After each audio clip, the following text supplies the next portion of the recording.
नमस्कार साथियों, एक बार फिर आप सभी का स्टडी अड्डा ऑनलाइन क्लासेज में स्वागत है। हम डिस्कस कर रहे थे इलेक्ट्रीशियन थ्योरी का टॉपिक, विद्युत मापक यंत्र से संबंधित ऑनलाइन टेस्ट सीरीज। तो चलिए शुरू करते हैं। आज का जो अपना पहला क्वेश्चन है वह इस प्रकार है, किसी स्थानीय घरेलू परिसर में किस प्रकार का ऊर्जा मीटर लगाया जाता है, बताएं। किसी स्थानीय घरेलू परिसर में किस प्रकार का ऊर्जा मीटर लगाया जाता है। Option number A indicating, option B integrating, option C recording और ऑप्शन डी डिस्प्ले।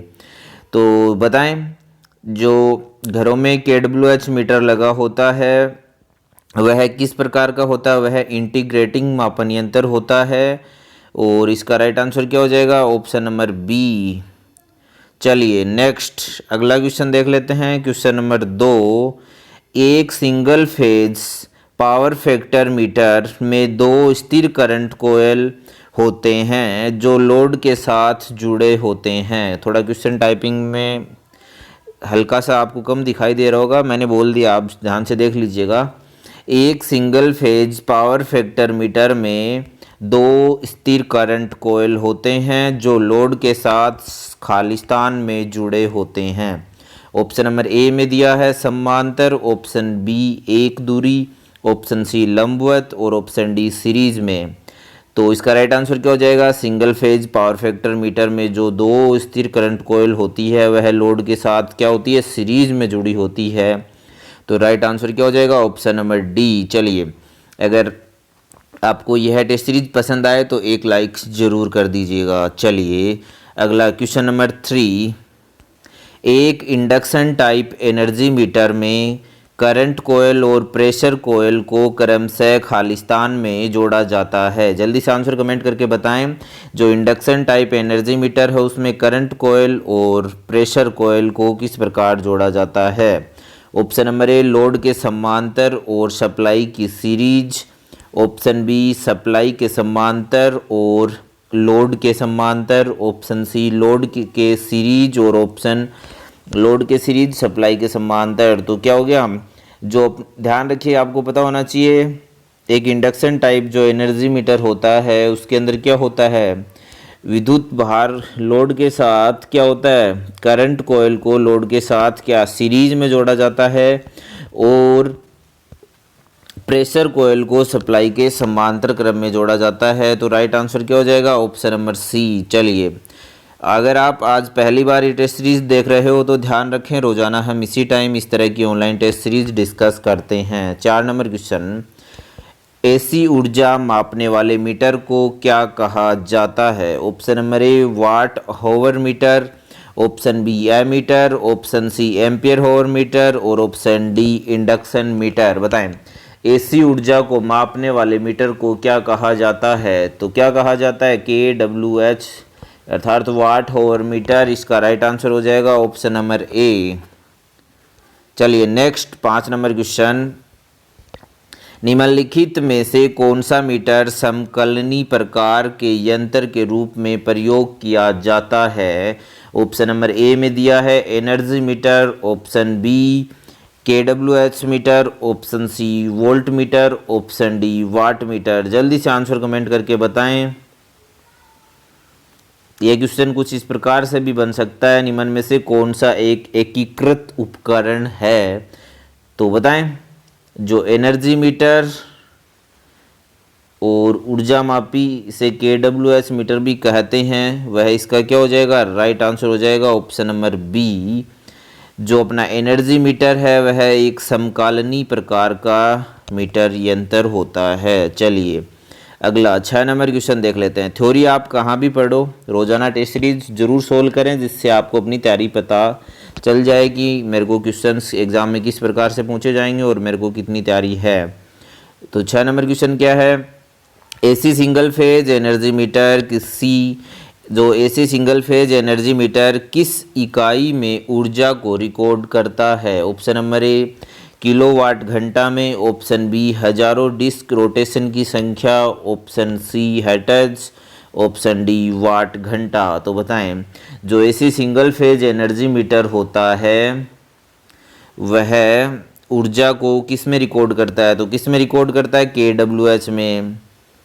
किस में रिकॉर्ड करता है, KWH में, ध्यान रखिएगा। चलिए अगला क्वेश्चन, क्वेश्चन नंबर 7। घरेलू या औद्योगिक बिजली के स्थापन की बिजली खपत किलोवाट में को मापने के लिए निम्नलिखित में से कौन सा एनर्जी मीटर का इस्तेमाल किया जाता है। Option number A megger, option B 3 phase 3 wire वाले energy meter, option C single phase energy meter और ऑप्शन डी 3 फेज 4 तार वाले एनर्जी मीटर। तो बताएं 7 नंबर क्वेश्चन का राइट आंसर क्या होगा, जल्दी से आंसर कमेंट करके बताएं। क्या है, घरेलू या औद्योगिक बिजली के स्थापन की बिजली खपत किलोवाट घंटे में मापने के लिए निम्नलिखित में से कौन से एनर्जी मीटर का इस्तेमाल किया जाता है। तो बताएं इस क्वेश्चन का राइट आंसर क्या होगा। यह क्वेश्चन आज मैं आपको दे रहा हूं। रोजाना मैं आपको एक क्वेश्चन देता हूं जिसका आंसर आपको कमेंट करके बताना होता है। और तो आज का क्वेश्चन आपके लिए यह क्वेश्चन है, काफ़ी इजी क्वेश्चन है। चलिए वीडियो ख़त्म हो जाए उसके बाद नीचे कमेंट करके ज़रूर बताएं।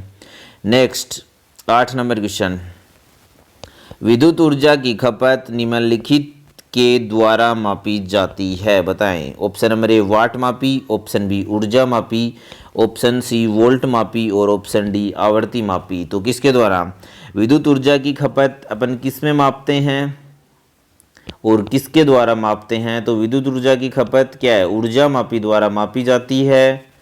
तो इसका राइट आंसर क्या हो जाएगा, ऑप्शन नंबर बी। और किस में मापते हैं, किलोवाट में मापते हैं या वाट में, किसी में भी।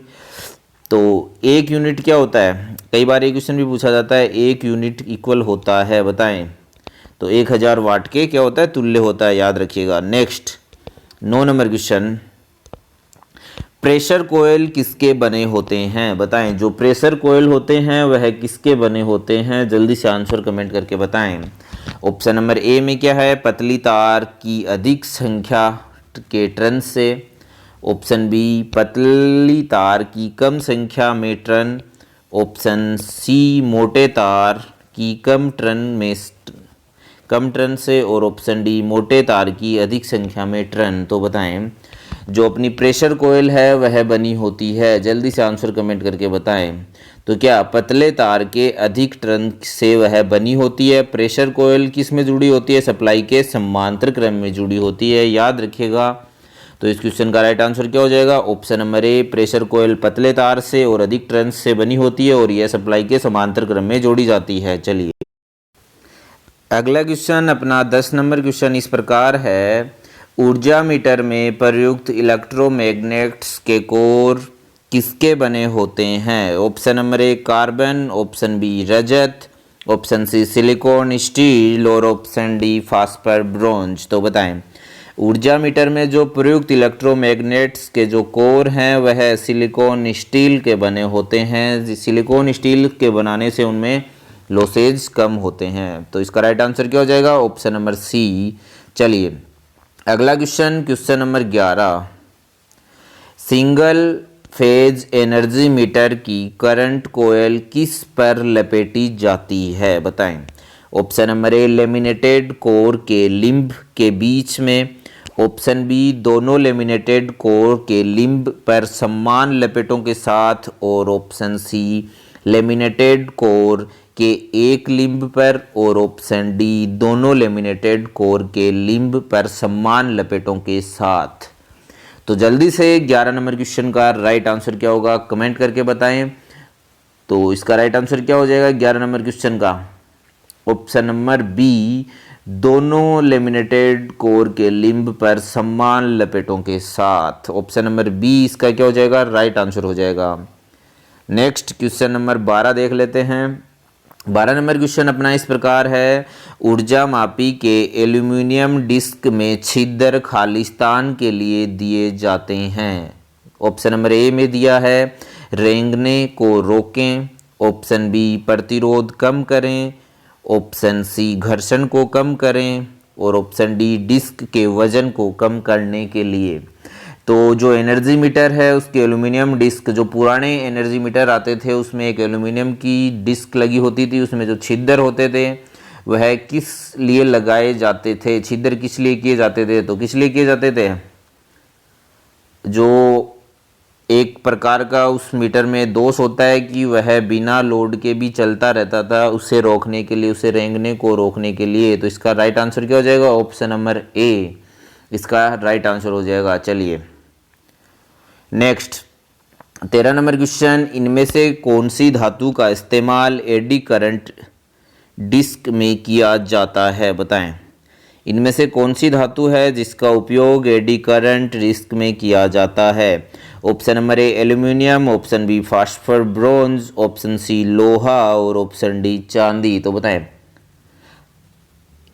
तो एल्यूमिनियम धातु का डिस्क घुमाव आसानी से होता है, इसलिए इसमें क्या, इसका राइट आंसर क्या होगा? इनमें से कौन सी धातु का इस्तेमाल एडी करंट डिस्क में किया जाता है? तो एल्यूमिनियम का एक तो वजन हल्का होता है, तो और इस एल्यूमिनियम का लॉस भी कम होता है, तो इसलिए इसमें किस चीज़ का यूज किया जाता है? याद रखिएगा एल्यूमिनियम, इसका क्या हो जाएगा? राइट आंसर हो जाएगा।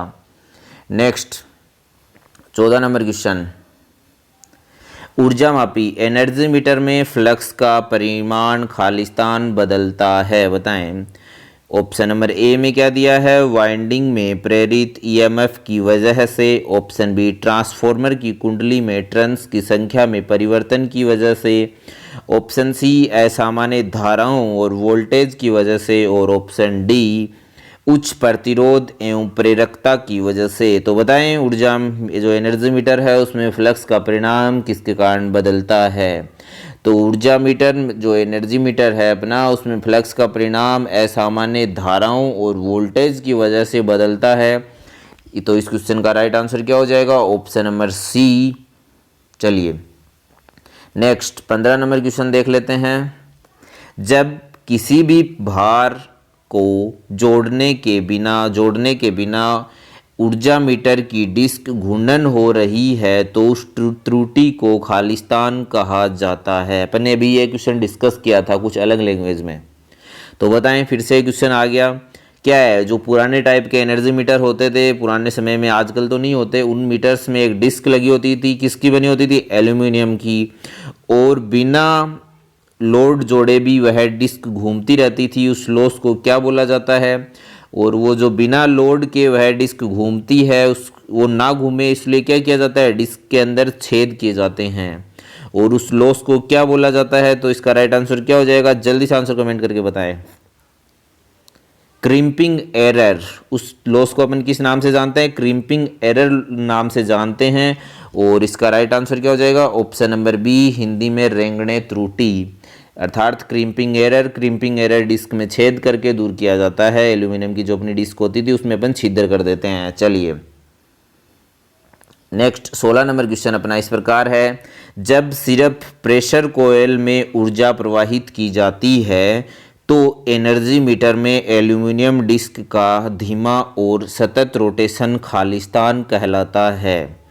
ऑप्शन नंबर ए चुंबकीय त्रुटि, ऑप्शन बी यांत्रिक त्रुटि, ऑप्शन सी बैक मैग्नेट के कम पावर की वजह से गड़बड़ी, और ऑप्शन डी धीरे धीरे बढ़ने वाली गड़बड़ी। तो इस क्वेश्चन का राइट आंसर क्या हो जाएगा? 16 नंबर का। जल्दी से आंसर कमेंट करके बताएं। तो क्या है? कभी कभी मीटर पर लोड न होने पर भी केवल वोल्टता कोयल उत्तेजित रहती है। जैसे लोड नहीं है तो धारा नहीं होगी, वोल्टेज तो है और उस वोल्टेज के कारण वह धीमी गति से चलता रहता है। मीटर की जो इस प्रकार की त्रुटि होती है वह क्या होती है? क्रिम्पिंग त्रुटि कहलाती है, जो एनर्जी मीटर में होती है। और यह त्रुटि अत्यधिक कंपन सप्लाई एवं मैग्नेट फील्ड से संबंधित होती है, से संभव होती है। तो इसका राइट आंसर क्या हो जाएगा? धीरे धीरे बढ़ने वाली गड़बड़ी। ऑप्शन नंबर डी इसका क्या हो जाएगा? इस कंडीशन में राइट आंसर हो जाएगा। चलिए अगला क्वेश्चन नंबर 17। एक सिंगल फेज प्रेरण एनर्जी मीटर में अधिकतम बल घूर्ण तब उत्पन्न होता है जब शंट कोयल फ्लक्स खालिस्तान हो। बताएं। अगर आपने अभी तक इस टेस्ट सीरीज को लाइक नहीं किया तो जल्दी से एक लाइक कर दें। पहला ऑप्शन क्या दिया है? आवर्ती वोल्टेज के समान फेज में होता है। ऑप्शन बी आपूर्ति वोल्टेज से 90 डिग्री अग्रगामी होता है। ऑप्शन सी आपूर्ति वोल्टेज से 90 डिग्री पश्चगामी होता है। ऑप्शन डी आपूर्ति वोल्टेज से 45 डिग्री पश्चगामी होता है। तो बताएं, जो अपना सिंगल फेज इंडक्शन टाइप का एनर्जी मीटर है उसमें अधिकतम बल आघूर्ण कब उत्पन्न होता है? जब शंट चुंबकीय फ्लक्स आपूर्ति वोल्टेज से क्या होता है, 90 डिग्री पश्चगामी होता है। उस कंडीशन में अधिकतम शंट चुंबकीय फ्लक्स उत्पन्न होता है। तो इसका राइट आंसर क्या हो जाएगा? आपूर्ति वोल्टेज से 90 डिग्री पश्चगामी, ऑप्शन नंबर सी। कमेंट करके जरूर बताएं आपको हमारी यह टेस्ट सीरीज कैसी लगी। धन्यवाद दोस्तों। रोजाना हम इसी तरह की किसी ना किसी टॉपिक पर ऑनलाइन टेस्ट सीरीज डिस्कस करते हैं। आप थ्योरी कहीं भी पढ़ो, रोज़ाना पेपर सोल्व करके ज़रूर देखें। कम से कम 15 से 20 क्वेश्चन रोज़ाना लगाएं, जिससे आपको अपनी तैयारी पता चलेगी। ज़रूरी नहीं है आप हमारे साथ ही क्वेश्चन आंसर डिस्कस करें, आप कहीं भी डिस्कस कर सकते हैं। अगर आपको सिलेक्शन चाहिए तो रोज़ाना क्वेश्चन आंसर सोल्व ज़रूर करें, कम से कम 15 से 20 क्वेश्चन। और हम काफ़ी अच्छे क्वेश्चन बनाते हैं आपके लिए, हमारी गारंटी है। हमारी जो भी टेस्ट सीरीज हैं उनसे बाहर बहुत ही कम चांसों में किसी भी भर्ती का पेपर जाएगा। और आपको हमारे क्वेश्चंस कैसे लगे कमेंट करके ज़रूर बताना। मिलते हैं दोबारा कल इसी टाइम नए क्वेश्चंस की एक नई टेस्ट सीरीज के साथ। जय हिंद, जय भारत।